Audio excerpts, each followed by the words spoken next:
Sir வணக்கம் sir. வணக்கம். நல்லா இருக்கீங்களா? நல்லா இருக்கேன். நீங்க எப்படி இருக்கீங்க? நல்லா இருக்கேன் சார்.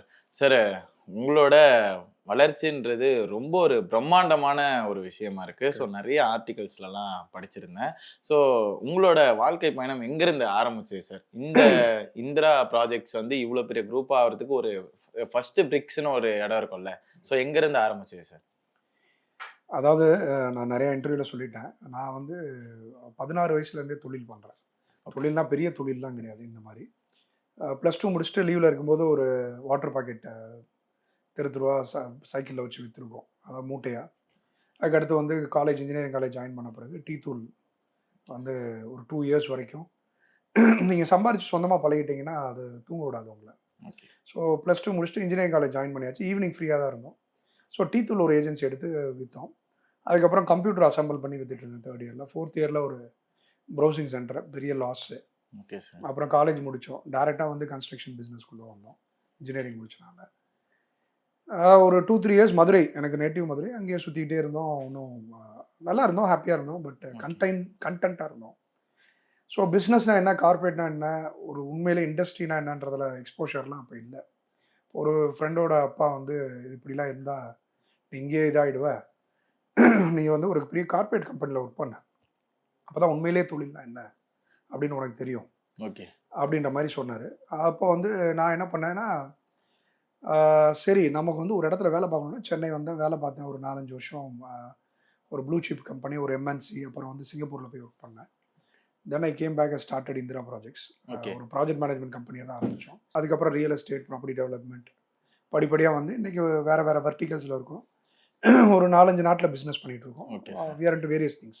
சார் ஒருத்தவங்க இப்போ ஒரு ப்ராஜெக்ட் வந்து ஸ்டார்ட் பண்றோம். ஸோ நம்ம வந்து ஓன் பிசினஸ் பண்ணணும் அப்படின்ட்டு ஒரு அடி எடுத்து வைக்கிறோம். ஸோ அங்க வந்து ஒரு லாஸ் ஏற்படுது. திரும்பி நம்ம வந்து படிக்கிறோம். வெளியூருக்கு போயிட்டு எம்ப்ளாயியா ஒர்க் பண்றோம். ஸோ எம்ப்ளாயி ஜர்னியா வந்து ஒரு ஸ்பெஷலைஸான ஒரு ஜர்னியா இருக்கும் எல்லாருக்குமே. ஸோ உங்களுது ஆல்ரெடி ஒரு ஒரு ஒரு தீக்காயம் பட்டுருச்சு. 2வது ஆரம்பிப்பதற்கான காரணம் எங்கேருந்து வந்தது? வீட்ல வந்து என்ன சார் சொன்னாங்க? நீங்க எப்பயுமே வந்து அந்த ஆடின காலும், பாடின வாயும் சும்மா இருக்காதுன்னு சொல்லுவாங்க இல்லையா? அதே மாரி தான் அந்த பிசினஸ் மேனும். நீங்க என்ன அடி வாங்கினாலும், என்ன மிதிப்பட்டாலும், எவ்வளோ நசுங்குனாலும், கொஞ்ச நாள் அப்படியே அந்த வலி இருக்க வரைக்கும் நம்ம பேசாம இருப்போம். வலி தீர்ந்தோனே திருப்பி அந்த ஆசை வந்துரும். Okay sir. So, a I never regret to be an employee. நான் வருத்தப்பட்டதே கிடையாது எம்ப்ளாயியா இருந்தத பத்தி. ஓகே. என்ன ரீசன்னா, நான் இன்னைக்கு நெறைய புரிதல்களோட இருக்கிறதுக்கு காரணம் வந்து, நான் ஒரு சேலரிக்கு சில நிறுவனங்கள்ல வேலை பார்த்தது தான் காரணம். ஆ என்னோட லக்கா, இல்ல நேச்சரா, இல்ல கடவுள் ஆசீர்வாதமான்னு எனக்கு தெரியாது. ஒரு 4, 5 வருஷத்திலேயே எனக்கு வந்து எக்ஸ்பீரியன்ஸ் வந்து வேறுபட்ட அனுபவங்கள். அதற்கு காரணம் என்னோட தேடல், என்னோட அக்ரஸிவ்னஸ்ன்னு சொல்லலாம். நான் எப்பவுமே ரொம்ப அக்ரஸிவா இருப்பேன். எந்த ஓகே. விஷயம் செஞ்சாலும் ரொம்ப அக்ரஸிவா இருப்பேன். எனக்கு வந்து ஒரு ஒரு வேலை குடுத்தோம்னா, அந்த வேலைய சுத்தி என்ன நடக்குது? ஃபார் எக்ஸாம்பிள் இப்ப நீங்க இன்டர்வியூ பண்ணிட்டு இருக்கீங்க. இப்ப அவங்க கேமரால வச்சு எடுக்குறாங்கன்னா, அந்த கேமரான்னா என்ன? லைட்டிங்னா என்ன? நான் வெறும் கேமரா மட்டும் யோசிக்க மாட்டேன். லைட்டிங்னா என்ன? ஏன் மைக் இப்படி வைக்கிறாங்க? இத போஸ்ட் புரொடக்ஷன் எப்படி இருக்குன்ற வரைக்கும் நான் போவேன். ஓகே. இப்ப நான் ஒரு சைட் இன்ஜினியர், ப்ராஜெக்ட் இன்ஜினியரா இருந்தா கூட, எலக்ட்ரிக்கல் இன்ஜினியர் என்ன பண்றாரு? ப்ராஜெக்ட் மேனேஜர் என்ன பண்றாரு? ஸோ இந்த வந்து அக்ரஸிவ்னஸ் இந்த லேர்னிங் வந்து ஒரு எம்ப்ளாயியா இருக்கும்போது நான் கத்துக்கிட்ட விஷயங்கள் தான் இன்னைக்கு நான் வந்து ஒரு ஒரு 14 வருஷம் ஆச்சு நான் தொழிலுக்கு வந்து. இந்த 14 வருஷத்துல நான் இருக்கிற இடத்த அச்சீவ் பண்ணதுக்கு எந்த ஒரு பின்புலமும் இல்லாம இருக்கிறதுக்கு, அந்த மாரி நிறுவனங்கள்ல நான் ரொம்ப அக்ரஸிவா ஒர்க் பண்ணது ஒரு முக்கியமான காரணம். ஓகே. நீங்க அந்த கேள்வியோட தொடர்ச்சியா வந்து அ என்ன கேட்டீங்கன்னா, இவ்ளோ இது பண்ணியும் எப்படி திருப்பி அந்த ஒரு ஆமா. பேஷன் வந்துச்சு அப்படின்னு. நான் சொன்ன அதே விஷயம் தான். ம். சின்ன வயசுலேருந்தே ஒரு தொழில் பண்ணணும். நாம சுதந்திரமா இருக்கணும். நம்ம ஒரு ஒரு தனிப்பட்ட நபரா இருக்கணுன்ற ஆசை இருந்துட்டே இருந்துச்சு. Okay sir. அ பிரச்சனைகள், financial problems, middle class family. கத்துக்க வேண்டிய விஷயங்கள் இருந்துச்சு. சொல்லிக் குடுக்க யாருமே கிடையாது. ஓகே. ஸோ அதெல்லாம் தெரிஞ்ச பிறகு திருப்பி உள்ள வந்தாச்சு. இந்த 14 வருஷத்துல ரொம்ப ஸ்மூத் ஜர்னிலாம் நம்ம சொல்ல முடியாது. Okay sir. இன்னும் சொல்லப்போனா முன்னாடி அடி வாங்கினதோட அதிகமா மேக்னிட்யூட் வைஸ், சைஸ் வைஸ் பெருசாலாம் அடிபட்டுருக்கோம். 2 வாழ்க்கை பயணம் இருக்கு 2 உங்க. வாழ்க்கை பயணம். மிகப்பெரிய அடி, மிகப்பெரிய வலிலாம் இருக்கு. அத பொறுத்துட்டு தான் நம்ம இந்த விஷயங்களை நம்ம பண்ணிட்டு இருக்கோம். Okay sir. சார் எனக்கு ரொம்ப நாளா இந்த கேள்வி இருக்கும். ஸோ பிசினஸ் மேனா இருக்கவங்க ஒரு காலகட்டத்தில ஏதோ ஒரு விஷயம் பண்ணி தான் நம்ம வந்து அடுத்த கட்டம் வந்து நகருவோம் இல்லையா? ஸோ நீங்க எம்ப்ளாயில இருந்து இப்ப ஒரு ஓனர் ஆஃப் தி ஷிப்பா இருக்கீங்க. ஸோ ஒரு ஃபவுண்டரா இருக்கும்போது, ஸோ எம்ப்ளாயியா வொர்க் பண்றதுக்கும், ஓனரா நம்ம வந்து இத நிறுவனத்த பார்த்துக்கிறதுக்கும் என்ன சார் டிஃபரன்ஷியேட் இருக்கும்? ஸோ அங்க அதிக எஃபெக்ட் பண்ணுமா? இங்க அதிக எஃபெக்ட் பண்ணுமா சார்? இது வந்து ஒரு ட்ரிக்கி கொஸ்டின். இதுக்கு 2 வகையா பதில் சொல்லலாம். ஒரு வகை சிம்பிள் ஆன்சர் வந்து எப்பயுமே இக்கரைக்கு அக்கறை பச்சை, அதர் சைடு இஸ் கிரீன்னு சொல்றது வந்து ஒரு சிம்பிள் ஆன்சர். சம்டைம் நான் இப்போ கூட எனக்கு தோன்றது உண்டு, நம்ம பேசாம எம்ப்ளாயியாவே இருந்திருக்கலாம். இன்னைக்கு வரைக்கும் நம்ம எம்ப்ளாயியா இருந்தா ஃபார் எக்ஸாம்பிள் வந்து 2009, 10ல கடைசியா நான் வாங்கின சம்பளம் வந்து ரூ. 1,25,000 மாசத்துக்கு. Okay sir. ஒருவேளை அந்த ஜேர்னியை நான் அப்படியே அக்ரெசிவா கன்டினியூ பண்ணியிருந்தேன்னா, இன்னைக்கு மாசம் ஒரு 10லருந்து 15 லட்சம் ரூபாய் மாச சம்பளத்துல சென்னையிலேயே இருந்திருப்பேன். Okay sir. ஸோ நம்ம அது மாதிரி இருந்திருந்தோம்னா, நம்ம அப்படியே நிம்மதியா இருந்திருக்கலாம். டென்ஷன் இவ்வளோ எடுத்துருக்க வேண்டியதில்ல. அப்படின்னு தோன்ற காலம் நெறைய உண்டு. ஓகே. அதே சமயம் வந்து இன்னைக்கு இருக்கிற எனக்கு சுதந்திரம், எனக்கு இருக்கிற ஒரு மன திருப்தி, எனக்கு இருக்கிற ஒரு சாட்டிஸ்ஃபேக்ஷன் இந்த லைஃப்ல இருந்திருக்குமானா, எனக்கு ஒரு பெரிய கேள்விக்குறி தான். நீங்க கேட்டீங்க இல்லையா? எம்ப்ளாயியா இருக்கிறதுக்கும், எம்ப்ளாயரா இருக்கிறதுக்கும். ஆமா. அதாவது வேலையாளா இருக்கிறதுக்கும், முதலாளியா இருக்கிறதுக்கும் என்ன வித்தியாசம்னா, இப்ப நீங்க சொன்னீங்க இல்லையா? ஓனர் ஆஃப் த ஷிப்னீங்க. அதையே உதாரணமா சொல்றேன். ஒரு எம்ப்ளாயியா இருக்கிறது வந்து மாலுமியா இருக்கிற மாரி. அதாவது ஒரு செயிலரா இருக்கிற மாரி. ஓகே. இந்த கப்பல்ல வந்து பிரச்சனை இருக்கு, இன்ஜின்ல பிரச்சனை இருக்குன்னா, அந்த மாலுமி வந்து இன்னொரு கப்பலுக்கு ஷிஃப்ட் ஆகி போயிட முடியும். அவரோட வாழ்க்கை பயணம் தொடர்ந்துகிட்டே இருக்கும். ஓனர் ஆஃப் த ஷிப் எப்படின்னு கேட்டீங்கன்னா, இப்போ ஒரு டைட்டானிக் ஓனர் இருக்காருன்னு வச்சுங்க. ஓகே. அந்த கப்பல் முங்குனது தான். அவர் வந்து இத விட்டுட்டு இன்னொரு இடத்துக்கு போக முடியாது. அந்த நஷ்டம், வலி, வேதனை, அதுலேருந்து மீண்டு வரக்கூடிய எல்லா பிரச்சனையுமே முதலாளியோட சேர்ந்தது. அவருக்கு ஒரு வேளை நல்ல நேரம் இருந்து அவர் சரியான விஷயங்கள சரியா பண்ணாருன்னா, இந்த கப்பல் முங்கவே முங்காது. சீரான பயணத்துல போயிட்டே இருக்கும். Okay sir. மாலுமியா இருக்கீங்களா? அந்த கப்பலோட ஓனரா இருக்கீங்களா? அதுதான் சிம்பிளா சொல்லணும்னா, ஓகே. அந்த வித்தியாசம் தான். சரி, இன்னொரு கேள்வி. எதுக்கு வந்து ஒரு மாரி பதட்டமும், அதுக்கப்புறம் பயம்னு ஒண்ணு இருக்கும். ஸோ இது நம்ம பிரஷர்ன்னு சொல்லலாம். ஸோ இதுக்கு எம்ப்ளாயியா இருக்கும்போது பிரஷர் அதிகமா இருக்குமா? இல்ல எம்ப்ளாயரா இருக்கும்போது பிரஷர் அதிகமா இருக்குமா சார்? இது மனநிலை சம்பந்தப்பட்ட விஷயம். Okay sir.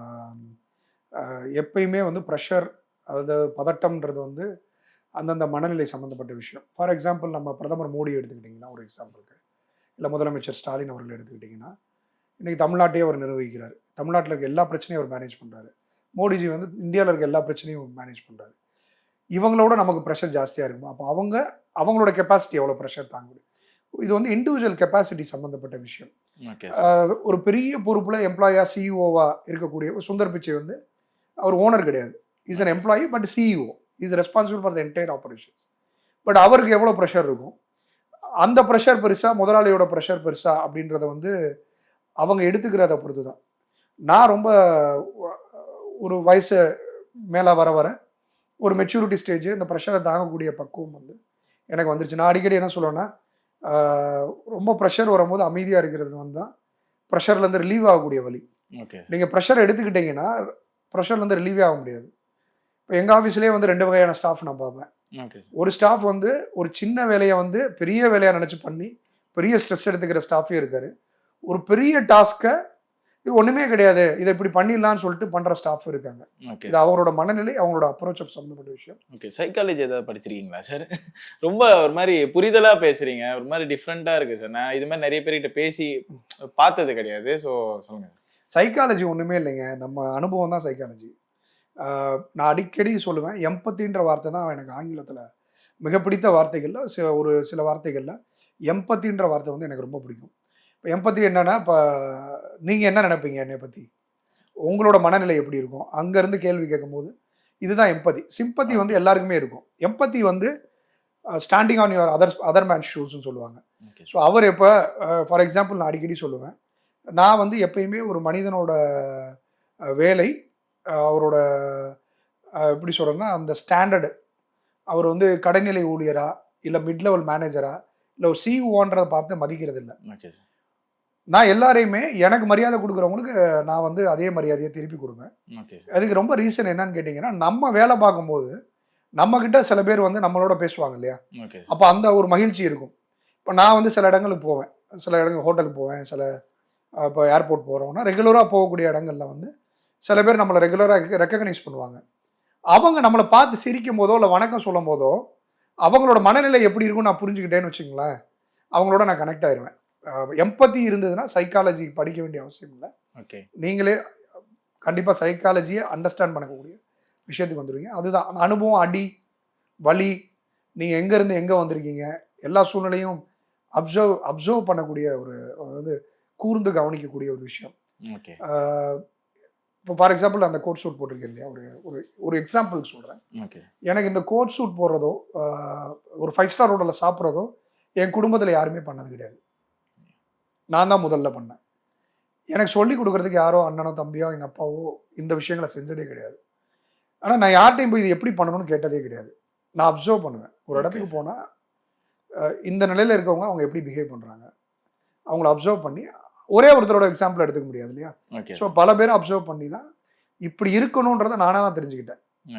இந்த ரீடிங் இருக்கும்போது உங்களுக்கு சைக்காலஜிக்கல் ப்ராப்ளம் வந்து சைக்காலஜி வந்து ஈஸியாக அண்டர்ஸ்டாண்ட் பண்ணிக்கலாம். சார் நான் இங்கே வந்து ஒரு விஷயத்தை கற்றுக்கிட்டேன் சார். அதுக்கு first of all thank you. So அதுக்கப்புறம் இந்த கன்ஸ்ட்ரக்ஷன் அப்படின்னு நீங்கள் வந்து ஒரு ப்ராஜெக்ட்ஸ் அப்படின்னு எடுக்கும்போது ஸோ பையர்ஸ் அப்படின்னு இருப்பாங்க சார். ஒரு ஒரு சாதாரண மிடில் கிளாஸ் பையர்ஸ் இருப்பாங்க. அவங்க நிறைய பேர் வந்து இப்போ சமீப காலங்களில் நான் பார்த்தது உண்டு, ஈஸியாக வந்து அவங்க பில்டிங்ஸ் வந்து வாங்குறதா கேள்விப்பட்டிருக்கேன் சார். ஸோ அது எதனால சார் நடக்குது? ஈஸி பையிங்ன்னும் போது இந்த பக்கம் ஒன்று அவங்க சொல்கிற விலையிலேருந்து நம்ம குறையாமல் இருக்கணும். ஸோ ப்ராஜெக்ட்ஸ் எடுக்கிறவங்க. ஆனால் இந்த பக்கம் வந்து ஒரு பக்கம் சூழலாம் என்ன நிலவுதுன்னா அனாலிட்டிக்ஸ் வந்து ஃபுல்லாக சரிஞ்சிருச்சு. இவங்க சொல்கிற விலையா மார்க்கெட் ப்ரைஸாக மாறுறதுக்கு காரணம் என்ன சார்? ஏன்னா இதுக்கப்புறம் ஒரு கேள்வி இருக்குது. அதனால இல்லை பையர் சொல்கிற விலைன்னு கேட்குறீங்களா இல்லை ரெண்டுமே சார்? இப்போ எப்படின்னா இப்போ நான் வீடு வாங்குறேன்னா என்னால் பேரம் பேச முடியுது அப்படின்ற ஒரு சூழல் வந்து நிலவுது சார். அது எப்படி சார் பார்க்குறீங்க? ஆல்வேஸ் வந்து கன்சியூமர் கண்ட்ரோலில் மார்க்கெட் இருக்கிறது ஒரு வகையில் நல்லதுன்னு தான் நான் சொல்லுவேன். Okay sir. அதற்கு காரணம் என்னன்னு கேட்டிங்கன்னா டிமாண்ட் அண்ட் சப்ளைன்னு சொல்லுவேன். ஓகே. இன்றைக்கி வந்து கன்ஸ்ட்ரக்ஷன் காஸ்ட் வந்து ரொம்ப ஜாஸ்தி ஆகிடுச்சு. ஒரு 5 வருஷத்தில் வந்து ஒரு 100% இன்க்ரீஸ் ஆகிருக்குன்னு கூட சொல்லலாம். ஓகே. 2020க்கு முன்னாடி 1600லேருந்து 800 ரூபா ஸ்கொயர் ஃபீட் இருந்துச்சு. இன்றைக்கி 3000 ரூபாய் ஆயிடுச்சு கன்ஸ்ட்ரக்ஷன் காஸ்ட்டு. அஃபோர்டபிலிட்டின்னு சொல்லுவோம், அதாவது வாங்கக்கூடிய திறன். இன்றைக்கி வந்து சென்னை மார்க்கெட்டில் எடுத்துக்கிட்டிங்கன்னா 60 லட்ச ரூபாய் கம்மியாக ஒரு நல்ல இடத்துல வந்து ஒரு 2 பெட்ரூம் அபார்ட்மெண்ட் சர்பர்பனில் கூட கிடையாது. இப்போ 60 லட்ச ரூபாய் வீடு வாங்கக்கூடிய நபர் யாராக இருப்பாங்கன்னா ஒரு 50,000லேருந்து 60,000 ரூபாய் சம்பளம் வாங்கக்கூடியவங்க மட்டும்தான் அதை செய்ய முடியும். இல்லை 2 சம்பளம் வாங்க, கணவன் மனைவி 2 பேரும் வேலை பார்க்கக்கூடியவங்க வாங்க முடியும். அப்போ அந்த மாதிரி செக்மெண்ட்டு இந்த 1,20,00,000 பேர் சென்னை வாசிக்கக்கூடிய சென்னையில் எவ்வளோ பேர் இருப்பாங்கன்னு நீங்கள் நினைக்கிறீங்க? அதிகபட்சம் 30 லட்சம் தான், 35 லட்சம், அதிகபட்சம் 30 லட்சம் தான். Okay sir. மீதி எல்லாருமே அந்த ப்ராக்கெட்டுக்குள்ளே வரவே மாட்டாங்க. ஓகே. ஸோ இந்த 30 லட்சம் பேரில் குறைஞ்சது 20 லட்சம் பேர் ஏற்கனவே சொந்த வீடு வச்சவங்களா இருப்பாங்க. இல்லை 25 லட்சம் பேர் சொந்த வீடு வச்சுருப்பாங்க. இப்போ மீதி இருக்க 5 லட்சம் பேர் தான் இன்னைக்கு மார்க்கெட்டில் கன்சியூமர்ஸ். ஓகே. ஏன்னா இது வந்து ஹை டிக்கெட் ப்ரைஸ் ப்ராடக்ட். ஒரு வீடுன்றது வந்து ஒரு பெரிய விலை உள்ள ஒரு பொருள். இந்த 5 லட்சம் பேருக்கு சென்னையில் வந்து கிட்டத்தட்ட ஒரு 800லேருந்து 1000 டெவலப்பர்ஸ் இருக்கான், நான் எங்களை சேர்த்து. இவங்க எல்லாருமே ப்ராடக்ட் கொடுக்குறோம். அப்போ கன்சியூமர் கம்மி ஆகிட்டாங்க. நீங்கள் ப்ராடக்ட் வந்து இருக்குது. அப்போ யார் டிஃபைன் பண்ணுவாங்கன்னா கன்சியூமர் டிஃபைன் பண்ணுவாங்க. Okay sir. ஸோ அதுதான் நடந்துட்டுருக்கு. ஸோ இதுலேயே 2 வகையாக நான் பார்க்குறேன். ஒன்று வந்து முன்னாடி ஒரு 5 வருஷத்துக்கு முன்னாடி பார்த்தீங்கன்னா கன்ஸ்ட்ரக்ஷன் வீடு வாங்குறதுல பிராண்டை பெருசாக பார்க்குறது கிடையாது. ஆமாம்.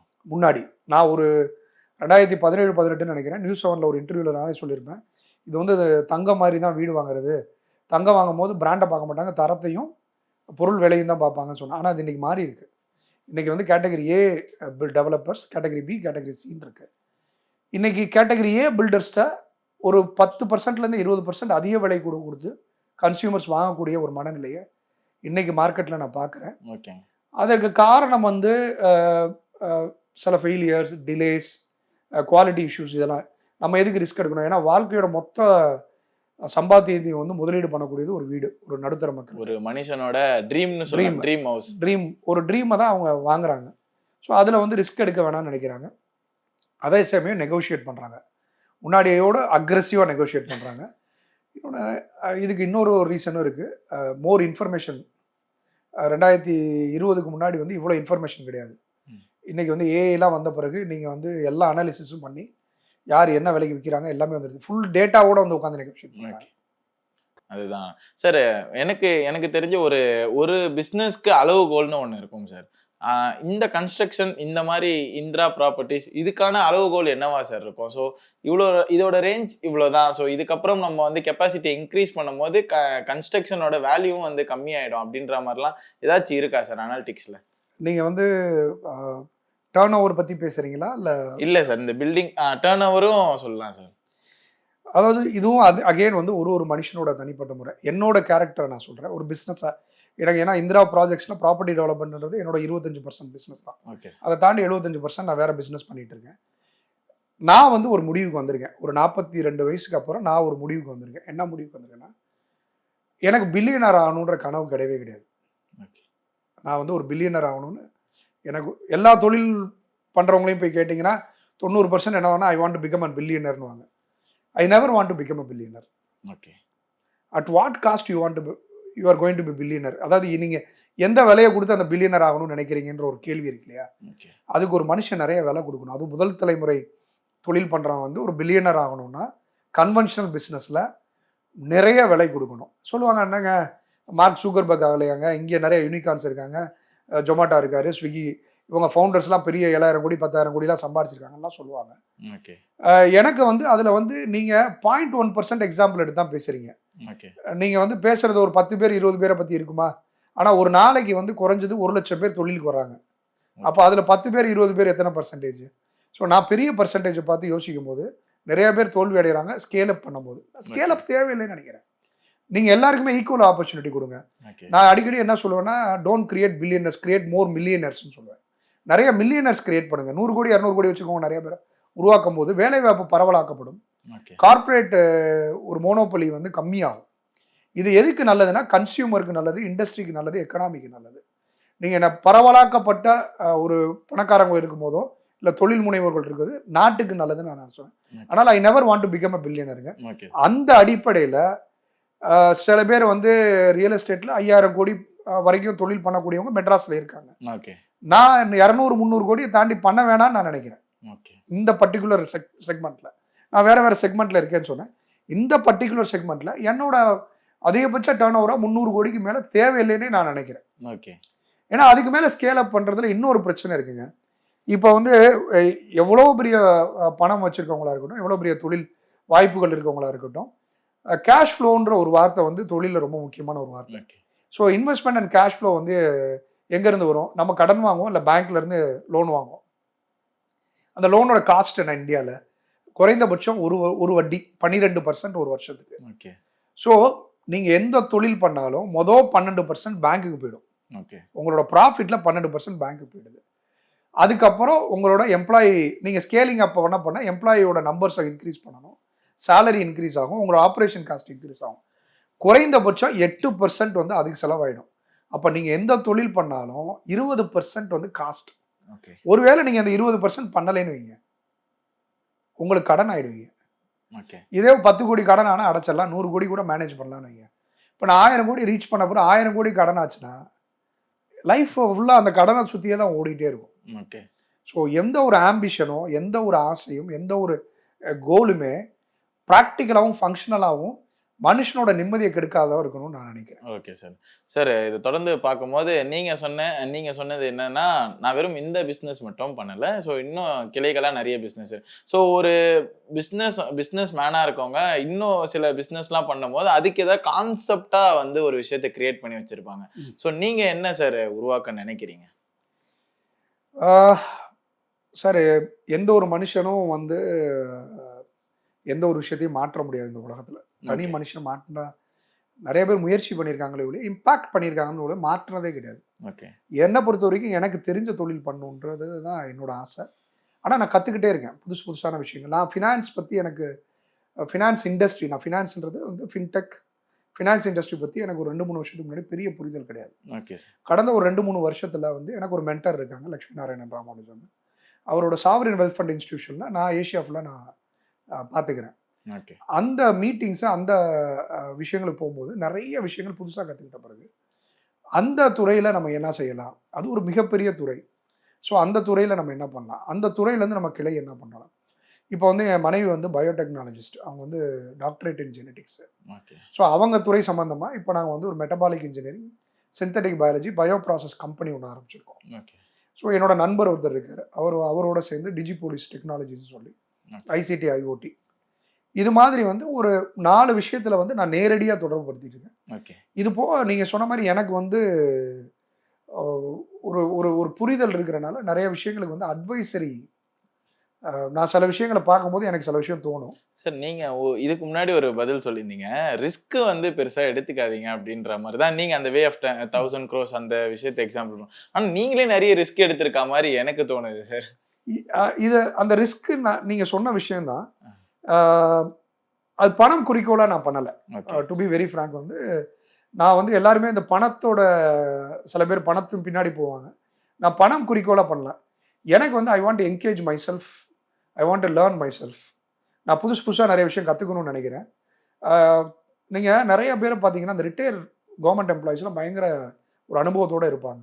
ஓகே. அவங்க அதுக்கப்புறமும் என்கேஜ்டா இருக்கவங்க பார்த்தீங்கன்னா, ஒரு 80 வயசு வரைக்கும் நல்லா இருப்பாங்க. அதுக்கப்புறம் சும்மா வீட்ல இருக்கவங்கள பார்த்தீங்கன்னா, ஒரு 5, 6 இயர்ஸ்ல அவங்களுக்கு உடம்பு சரியில்லாம போய், ரொம்ப அவங்களோட வாழ்க்கை வந்து ஒரு கடைசி இடத்துக்கு போயிடும். இதுக்கு காரணம் என்னன்னு நெனைக்கிறீங்க? ஒரு மனுஷன் வந்து அ வண்டி மாரி தாங்க. நீங்க ஒரு கார் வச்சிருக்கீங்க. இந்த கார வந்து தினம்சம் அது ஓட்டையா இருக்கலாம், ரிப்பேரா இருக்கலாம், ஒழுங்கா ஓடாத வண்டியா இருக்கலாம். ஆனா டெய்லி எடுத்து ஓட்டிட்டீங்கன்னா, அந்த வண்டி ஓடும். நீங்க அதே வண்டிய வந்து ஒரு 1 மாசம் ஓட்டல, இல்ல 2 மாசம் ஓட்டலைன்னா, திருப்பி அந்த வண்டி ஸ்டார்ட் ஆகுறதே பிரச்சனையா இருக்கும். மனுஷனும் அதே மாரி தான். ஸோ நமக்கு பிடிச்ச விஷயத்த, கத்துக்கிற விஷயத்த எனக்கு வந்து கத்துக்கிறதுல நெறைய ஆர்வம் இருக்கு. Okay sir. புது விஷயங்கள எக்ஸ்ப்ளோர் பண்றதுல நெறைய ஆர்வம் இருக்கு. பணத்தின் மேல எல்லா மனுஷன் மாரி எனக்கும் பண தேவை இருக்கு. பணத்தின் மேல ஒரு ஒரு நாட்டம் உண்டு. அந்த ஸ்கேல் கம்மின்னு நான் சொல்றேன். ஓகே. ஏன்னா எனக்கு வந்து பணத்தோட பர்ப்பஸ் வந்து வேற. நீங்க என்ன பண்ணிற போறீங்க? நான் ஒரு ஒரு கேள்வி எல்லார்ட்டயுமே கேட்பேன். ஒருத்தர் ஒரு ஒரு 1000 கோடி ரூபாய் வச்சிருக்காருன்னு பேசுவாங்க. தனிப்பட்ட முறையில 1000 கோடி ரூபாய். நான் வந்து இண்டஸ்ட்ரியா சொல்லல. அந்த 1000 கோடி ரூபாய வச்சு அவர் என்ன செஞ்சிட முடியும்னு நீங்க நினைக்கிறீங்க? 100% அந்த 1000 கோடி எந்த பிரயோஜனமுமே கிடையாது. அவரும் இவ்வளவுதான் சாப்பிட போறாரு. மேபி ஒரு வண்டிக்கு 2 வண்டியில ஒரு செக்யூரிட்டியோட போக போறாரு. நம்ம ஒரு 4000, 5000 ஸ்கொயர் ஃபீட்ல இருந்தா ஒரு 10,000 ஸ்கொயர் ஃபீட்ல குடியிருக்க போறாரு. ஓகே. ஆ வ இந்த தேவைக்கெல்லாம் 1000 கோடியே தேவையில்லைங்க. இப்ப நான் சொல்ற எந்த பர்ப்பஸ்க்குமே 1000 கோடி தேவை கிடையாது. ஓகே. நீங்க கரெக்ட்டா வந்து வாழ்க்கை முறைய ஒழுக்கமா, எந்த தவறும் பண்ணாம கரெக்ட்டா வாழ்ந்தீங்கன்னா, உங்களுக்கு வந்து அதிகபட்சம் ஒரு மனுஷனுக்கு 100 கோடிக்கு மேல ஒரு ஒரு 3 தலைமுறைக்கு தேவையே கிடையாது. ஓகே. நான் என் தலைமுறைக்கு சம்பாரிக்கணும், என் தலைமுறைய நான் பார்த்துக்கணும், நான் ஒரு நல்லபடியா வாழணும்னு நினைக்கிறவங்க 100 கோடிக்கு மேல தேவையே கிடையாது. 1000 கோடி எதுக்கு? இந்த 1000 கோடி போய் சேரும்போது என்ன நெகட்டிவா நான் பார்க்குறேன்னு கேட்டீங்கன்னா, அவங்க அதிகபட்சம் அந்த 100 கோடிக்கு மேல செலவு பண்ண போறதில்ல. மீதி 900 கோடி எங்க இருக்கும்? வால்ட்ல தான் இருக்கும். ஓகே. அதாவது ஒண்ணு பேங்க்ல இருக்கும், இல்ல டெபாசிட்ல இருக்கும். இது எக்கனாமிக்கே வராதே. கேஷ் ரொட்டேஷனே மார்க்கெட்ல இருக்காது. எக்கனாமில இருக்காது. மக்கள்ட்ட ரொட்டேஷன் ஆகாது. அப்ப அந்த பணத்தோட பயன் என்ன இருக்கு? ஒரு இடத்துல போய் முடங்கிருது இல்லையா? இந்த முடக்கம் வேணாம்ன்றதுக்காக தான் நான் அந்த லட்சியம்ன்றது வந்து பணத்தின் மூலம் இல்லாம, நீங்க வந்து நெறைய எம்ப்ளாய்மென்ட் கிரியேஷனு, நெறைய ஆன்டர்பிரினியர் சப்போர்ட் பண்றது, புது புது ஸ்டார்ட் அப் சப்போர்ட் பண்றது. அந்த வகையில வந்து நம்ம போணுன்றது தான் என்னோட ஜர்னி. நீங்க மல்டிபிள் ஜர்னில நான் ஏன் இருக்கேன் அப்டின்னா, it keeps me engaged. It okay. Keeps me exciting. Okay. என்ன வந்து அந்த எக்ஸைட்மெண்ட்ட வந்து மெயின்டெயின் பண்ண வைக்குது. ஸோ அந்த எக்ஸைட்மெண்ட்ட தான் என்ன வந்து ஓட வைக்குது. Okay sir. சார் அதுக்கப்புறம் உங்கள மீட் பண்ணும்போது இந்த கேள்வி கேட்கலன்னா தப்பாயிடும். என்னன்னா, மும்பை அப்படின்னு எடுத்துக்கிட்டோம்னா, இங்கத்த விட அங்க காஸ்ட் அதிகமா இருக்க மாரி பல செய்திகள வந்து பார்க்குறோம். அதுதான் நிலவரமாவும் இருக்கு. இங்க பெரிய ஆட்களா இருக்கவங்களே அங்க லோன் போட்டு வீடு வாங்குவது, இந்த மாரி மும்பைல சிச்சுவேஷன்லாம் சொன்னீங்க. ஆமா. சிச்சுவேஷன்லாம் அமைஞ்சிருக்கு. ஸோ அங்க மட்டும் மாறுவதற்கு காரணம் என்ன சார்? மும்பையோட பொருளாதாரம் வேறங்க. நீங்க மும்பை போம்போது பார்த்தீங்கன்னா, நீங்க எவ்வளோ பெரிய ஆளானாலும், சில இடங்களுக்கு போகும்போது நம்ம ரொம்ப சின்னதா ஃபீல் பண்ணுவோம். மும்பை அந்த மாரி ஒரு நகரம். ஓகே. மும்பை வந்து உங்களுக்கு ஒரு பிரமிப்ப குடுக்கும். நியூயார்க் வந்து ஒரு பிரமிப்ப குடுக்கும். ஷாங்காய் வந்து ஒரு பிரமிப்ப குடுக்கும். இந்த இடத்துக்குலாம் நான் பலமுறை போயிருக்கேன். மும்பையோட பொருளாதாரம்ன்றது வந்து இந்த இந்த மொத்த நாட்டோட பொருளாதாரம். ஓகே. மதுரைக்கும், மெட்ராஸ்க்கும் நீங்க எப்படி கம்பேர் பண்ணுவீங்க? ம். மதுரையும் நகரம் தான். மதுரையில ஏர்போர்ட் இருக்கு. மதுரையில ஓகே. ஹாஸ்பிட்டல் இருக்கு.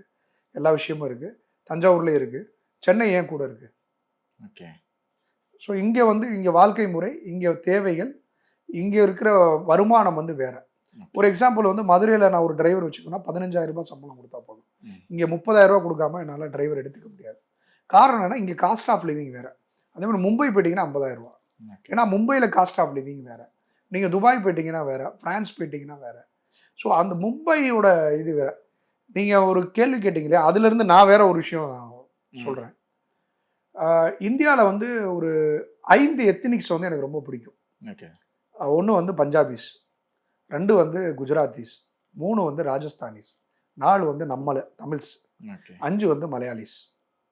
இந்த 5 பேரோட கேரக்டரை நீங்க டிஃபைன் பண்ணி பார்த்தீங்கன்னா, ஆ நீங்க ராஜஸ்தானிஸ், குஜராத்திஸ் இவங்களோட risk taking appetite, business ideas, உழைக்கிற திறன்.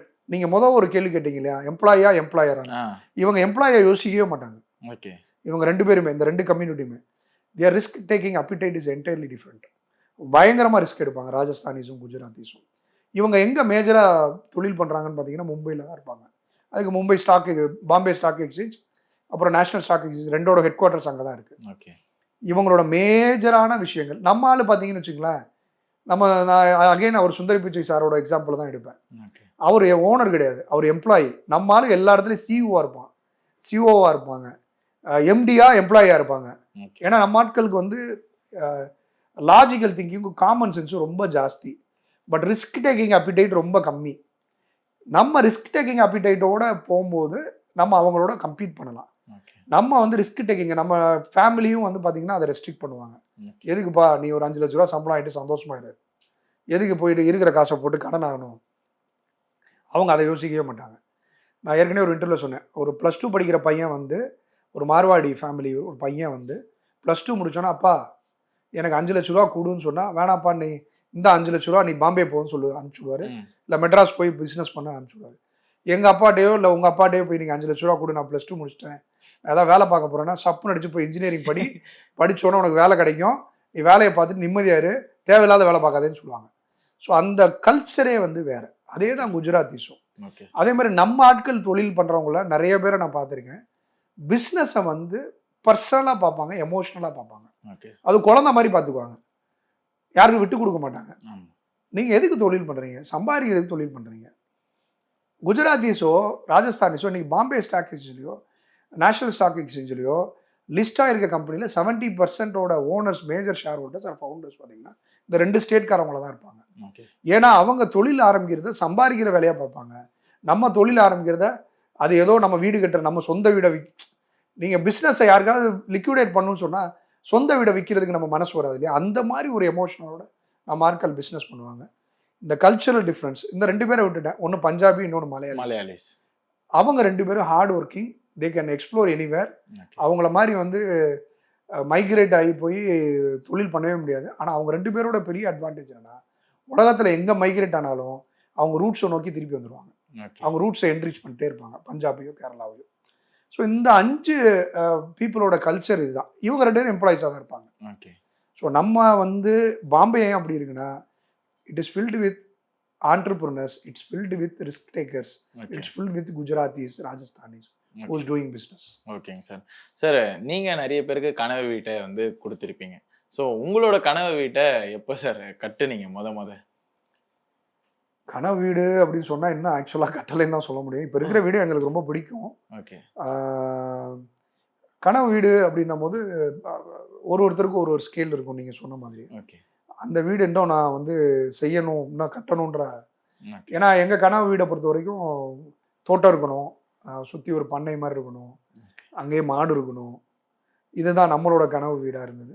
அது இன்னைக்கு தேதிக்கு மெட்ராஸ் சிட்டிக்குள்ளே பண்ணக்கூடிய வசதி வாய்ப்புகள் கிடையாது இங்கே சென்னை சிட்டியில். ஸோ அதை வந்து சீக்கிரமாக பண்ணணுன்றது தான் என்னுடைய மனைவியோட ஆசையாக இருக்குது.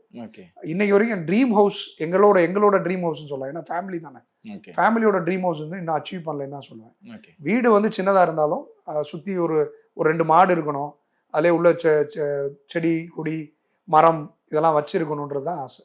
ஓகேங்க சார். சார், ஆனால் ரொம்ப எளிமையான ஆசையாக இருக்க மாதிரி இருக்கு சார். இப்போ எளிமை தான் ரொம்ப எக்ஸ்பென்சிவ் ஆயிடுச்சு. ஓகே.